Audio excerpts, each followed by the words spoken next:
It is Tuesday, August 29th, 2023. Looking out the window at Defiance today. It's a beautiful sunny morning. It's another kind of a crystal clear, blue sky, cool weather morning. Although I think the temps will be getting into the low 80s today. So a little warmer than yesterday, but looked to be a gorgeous day. The devotion for today is entitled Products and Sacrifices, written by Quinn Caldwell. And Quinn bases the devotion upon Deuteronomy chapter 32, verses 37 through 38. New Revised Standard Version, updated edition. Where are their gods who ate the fat of their sacrifices and drank the wine of their libations?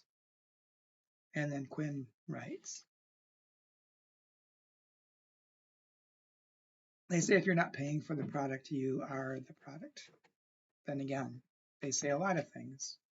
When I was a local church pastor, the most important thing to say in the words of welcome at each service was that everyone was welcome, regardless of identity. Now that I'm a university chaplain, that's still true, but there's something more urgent. Every Sunday, I say some version of, here, nobody is demanding anything from you. Nobody needs you to perform or excel or prove. No one is grading you. No one is ranking you. There is no looming deadline. All you have to do to be beloved is to be. This is a rarity for these students. Virtually every person they come in contact with demands sacrifice in exchange for blessing. Sleep, free time, hobbies, mental health, physical health, relationships are presented on the altars of the gods of grades, internships, class position, grad programs, parental regard, and the regard of postulated future bosses. Many of these students have not yet learned what worth they have apart from their achievements, nor have they decided how that worth compares to the blessings offered by these gods.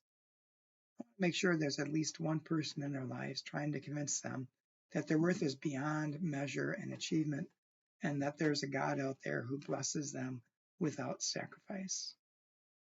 I want to be sure they know that their value is not a product, that neither is love, and that they shouldn't have to sacrifice for either. And Quinn's prayer. For goodness, I don't have to pray for. For blessing, I don't have to earn. Thank you. Amen. Oh, for me, what I felt while reading this was a reminder that we are the beloved of God, and we don't have to earn anything. We don't have to earn it.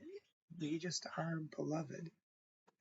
And so much of our society, especially being a capitalistic, materialistic society, is driven by earning and by establishing worth based on possessions or status in the world. And with God, none of that matters. And I think it's important to think about that in terms of what life was like for the Jewish people, for the early Jews, the early Christians as well, in the societies they lived in. While we think they are substantially different in some respects, was still very hierarchical, and your value was determined by your position in society. So it's really not that different than today. But your value is not determined by your position in society. Your value is determined because you are you, and you are beloved. Those are my thoughts. Maybe you'll have some other ones. Hope you have a good day. Hope you can enjoy some more of this nice weather, and hope to talk to you again soon.